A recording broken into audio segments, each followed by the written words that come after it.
Why the sudden shift? Why the sudden urgency? Hindi siguro natin makakailan na maisip ng ibang tao. Kami siguro sa Kamara at marami kaming mga kasamahan ang nagtatanong bakit pinipilit niyo yun. Ginagawa ba to para to undermine the impeachment process? Kung hindi mo man mapipigilan yung impeachment trial from proceeding, baka iniisip nila pwedeng, sige, guluhin na lang natin, di ba? And it should not be used as a mechanism to deflect attention from the ongoing impeachment trial. Because in the end, accountability din yun eh. Committee to be chaired by Senator Marcoleta. Sabi ni Marcoleta, i-isasama niya si Trillanes, DOJ, tsaka NBI. To siguro explain their side on the recent Senate. How would you interpret this development? I would react with caution, no, kasi I'm not so sure how they do their process sa Senate, pero ang pagkakaalam ko katulad sa amin sa Kongreso, the one who creates the subcommittee is the mother committee, hindi plenary. The plenary organizes the mother committees, and then the mother committee, kumbaga ito in this case the Blue Ribbon, is supposed to be the one to create the subcommittee. It's unheard of sa House na gagawa ng subcommittee for that purpose. And in any case, all of these actions have to be approved on the floor sa plenary, which I'd like to presume hindi naman sila nag-session mula ng Webes, di ba? So I would want to withhold my reaction on whether it is in accordance with the rules or not. No, kailangan gusto kong antayin until Monday kung how the plenary of the Senate will deal with that. Pero sasagutin ko na rin yung tanong mo. Pareho ako ng katanungan ng marami, no?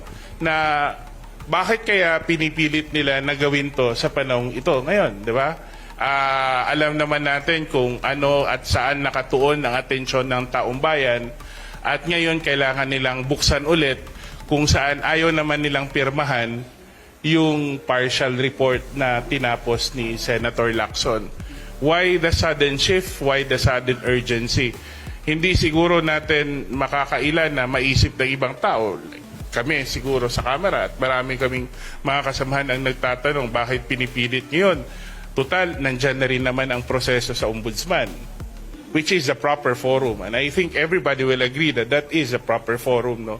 The Ombudsman at the moment, because cases have started to be filed, hindi mo maiwasang isipin ba na ginagawa ba nila ito para sa umaga babalikan nila lahat yung mga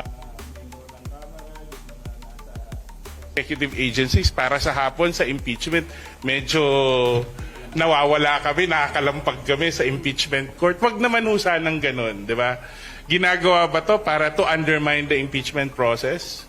Kung hindi mo man mapipigilan yung impeachment trial from proceeding, baka iniisip nila pwedeng, sige, guluhin na lang natin, di ba? So I think that is those are valid questions that needs to be answered. I'm not saying that we should escape accountability, but we allow the proper forum to take over the process of exacting accountability.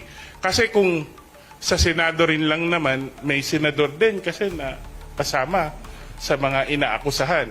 Kaparehong, kung kami, hindi rin naman siguro matutuwa ang taong bayan na kami rin ang mag-iimbestiga sa mga kasamahan namin sa House. And precisely the reason bakit the House decided to defer the role of the investigation sa Ombudsman. I think the process of searching for accountability, of exacting accountability should proceed, should continue.